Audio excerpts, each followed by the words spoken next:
Well, we're switching gears now to politics. We all know that 2022 is the year preceding the year of the general elections. And as we already know, aspirants, they're not yet candidates.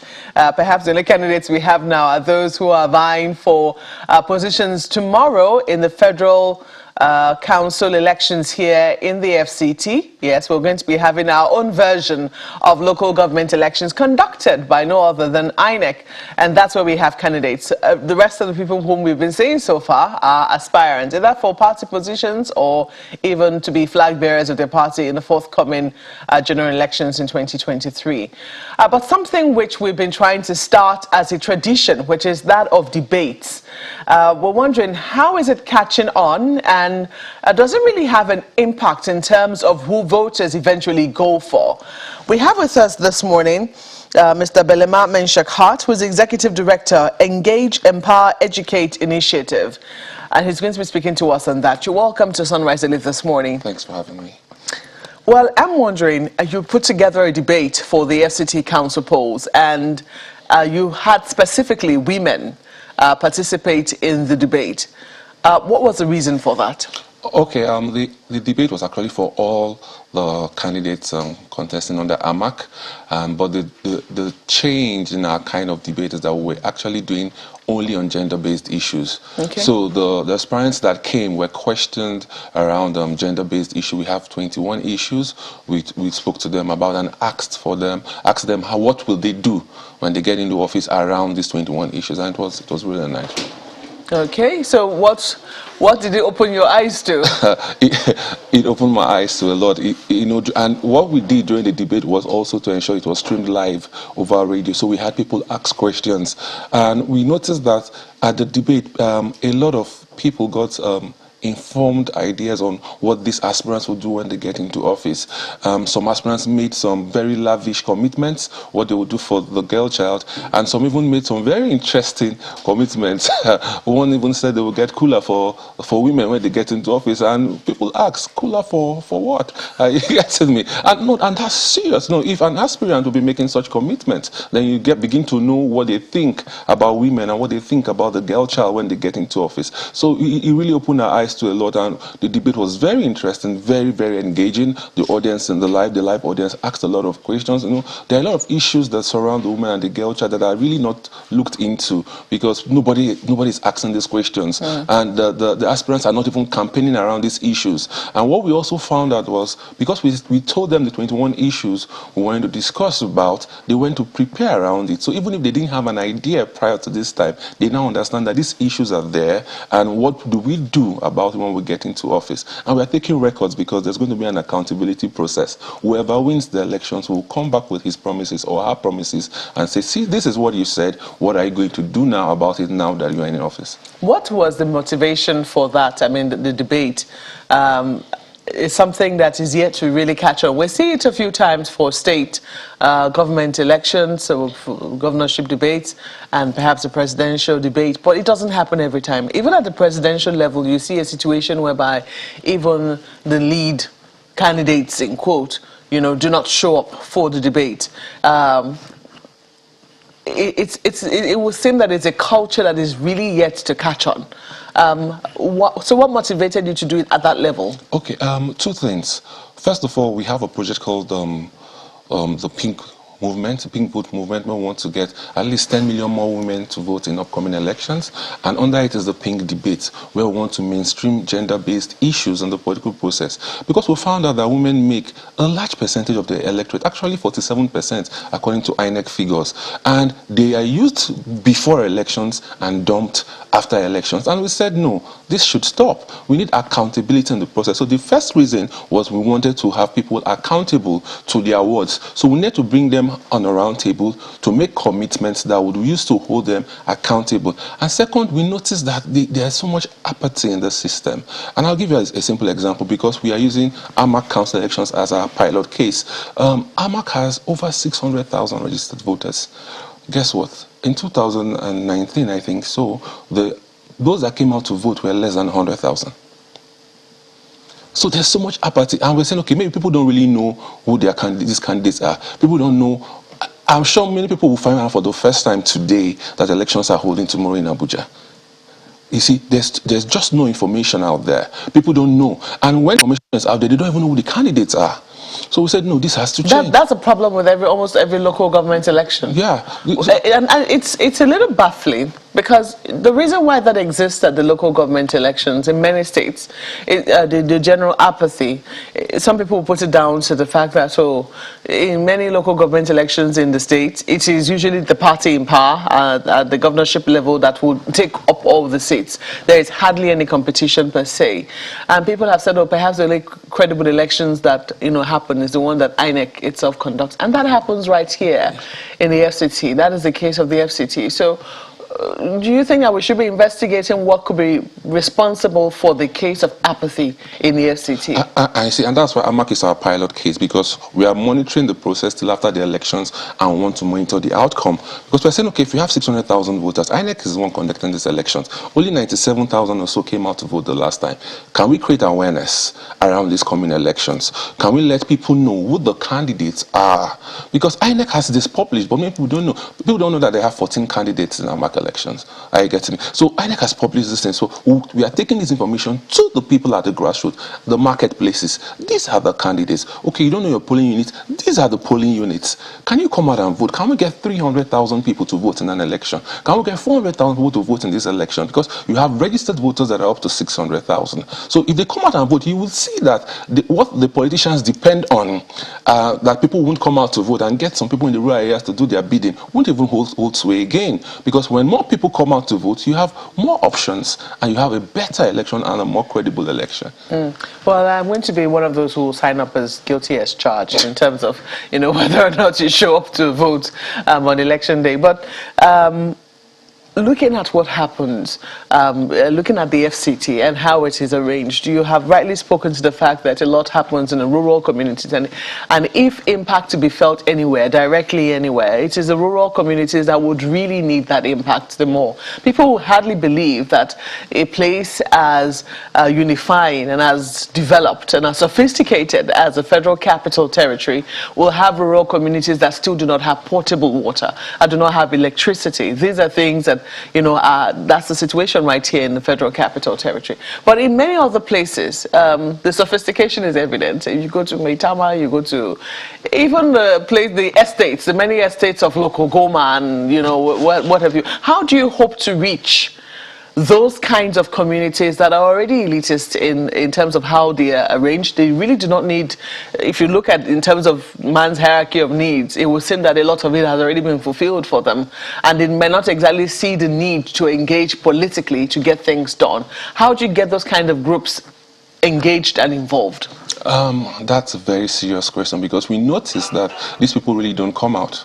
Like you said, they're already well-to-do. They live in highbrow areas. But we are pushing the campaign.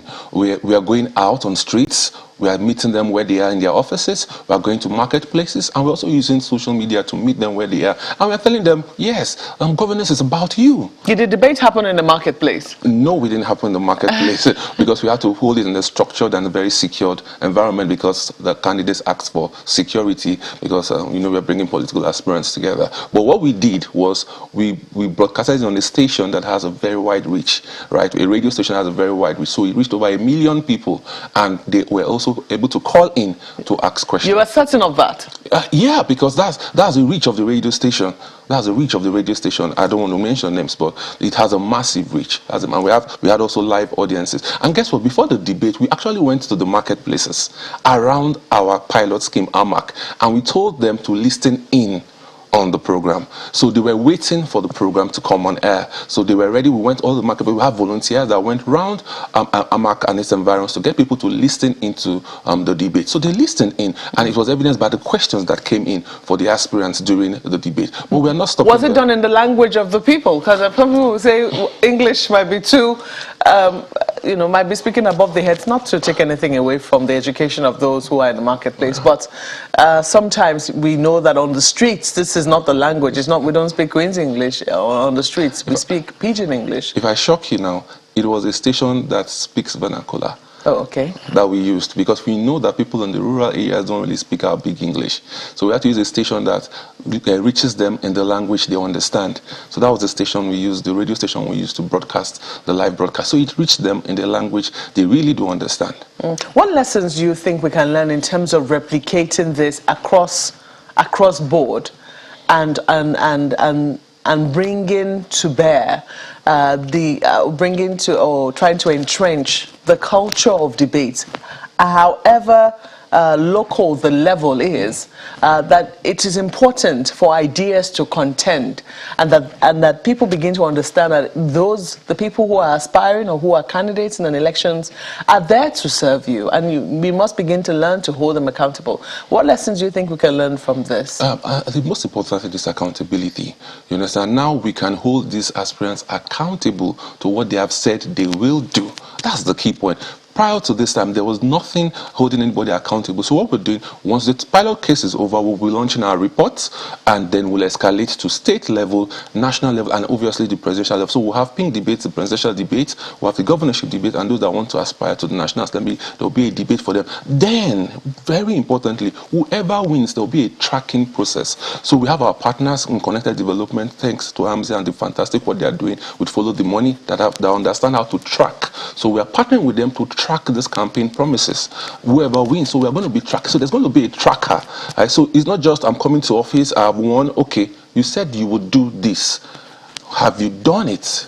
It's interesting. Your agenda is specifically for women. It's about the gender. Gender. Or maybe not just with women, because even though it's pink, but gender is about both genders. Oftentimes it tilts more to the more vulnerable gender. But let me flip this to Lagos. I understand that my colleague have questions for you.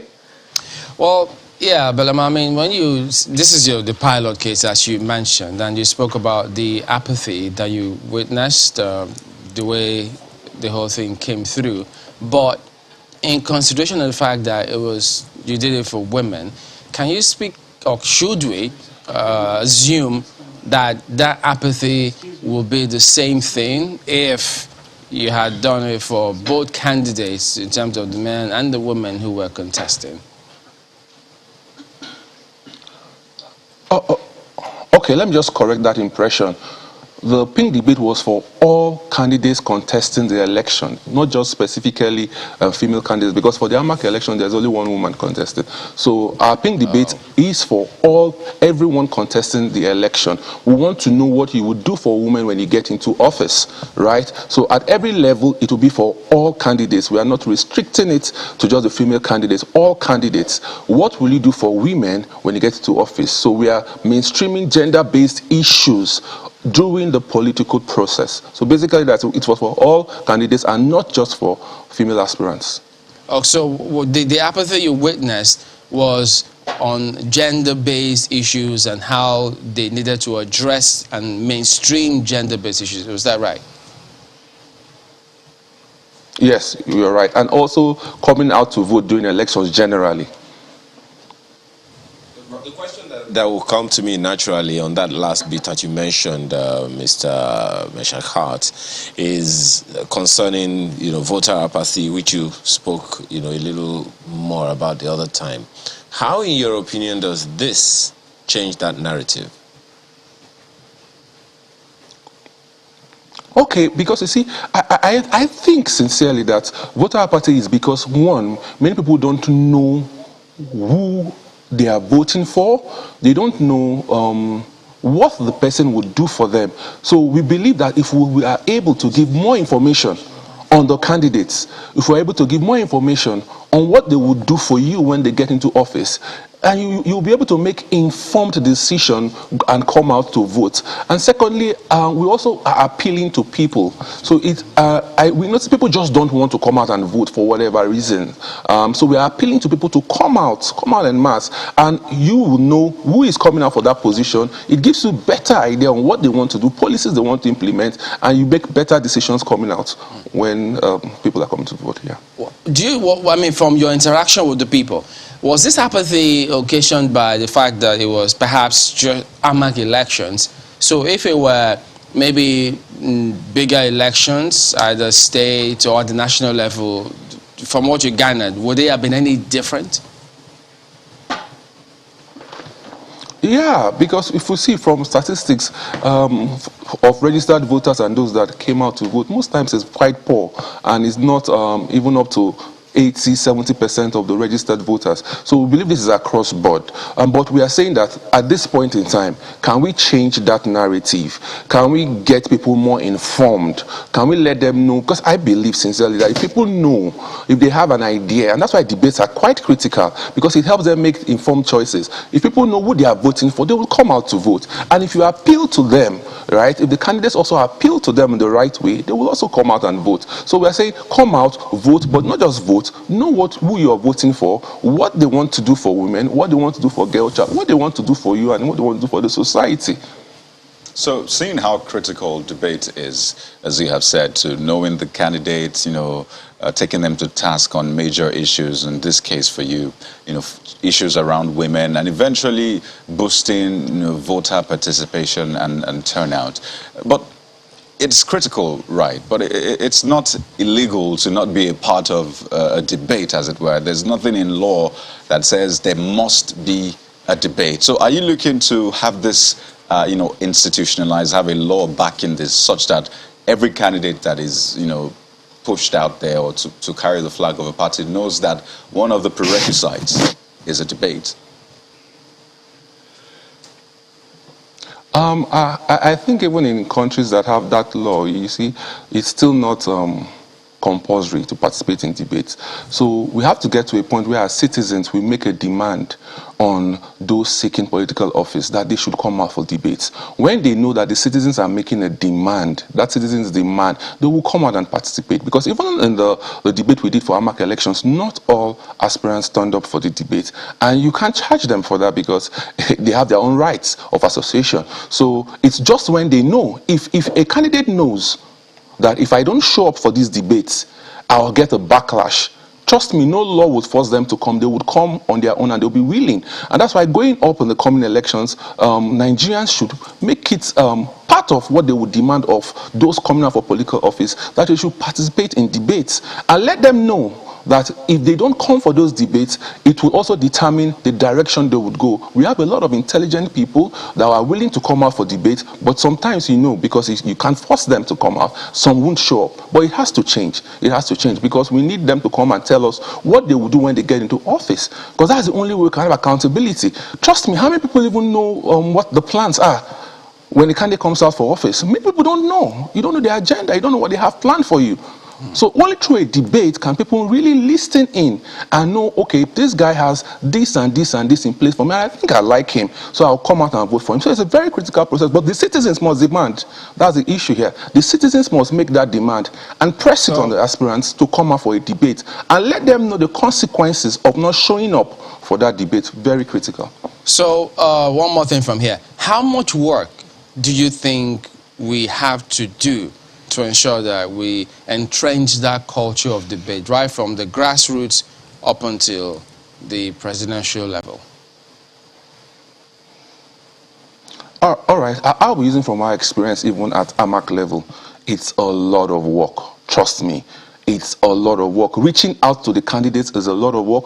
Getting them to even commit to come for the debate is a lot of work. Organizing the debate itself is a lot of work. Reaching out to those that need to listen into the debate is also a lot of work. So I think first things first, we need to partner with media houses like what we're doing here to get the word out. It's very important. There has to be a lot of advocacy around this because if we don't reach to these people, they won't know. But it's a serious work has to be done. Serious work has to be done. But we've started the process with the Pink Debate Series, and we're going out, we're going to the states, we're going to the local government, we're going national, and we're taking the word out there to them in their millions and letting them know that a debate is a must. Come and debate on gender-based issues. Come and debate on gender-based issues. Let us know what you would do for women and the girl child when you get into office. We will be in their faces. We have volunteers all across Nigeria in all the local government areas. We'll be in their faces. We'll be in the faces of those electorates. We are going to the marketplaces, letting them know that when these people come to you to ask for your votes, tell them you want to hear them speak and engage in a debate. It's a critical need at this time. Yeah, debates are good. What about town halls? Are you looking to do that as well? Well, we're focusing on debates for now. Well, we have a lot of organizations that even do town halls. But at the local level, what we plan to do, because we are going to state governors and national and presidential, so we're talking to the state coordinators of the Pink Debate to organize town halls at the local level, because we are looking at the local level, it's actually more effective to do town halls at the local level. But at the state level and the national level, we'll go in for debates. Okay. Well, we wish, may the best man win tomorrow. Yeah. We'll look forward to seeing who eventually emerges. We have to thank you so much for coming on Sunrise Elite this morning, and well done for the work you're doing. Belema Menshak-Hart is Executive Director, Engage, Empower, Educate Initiative. Thank you once more. Thank you for having me.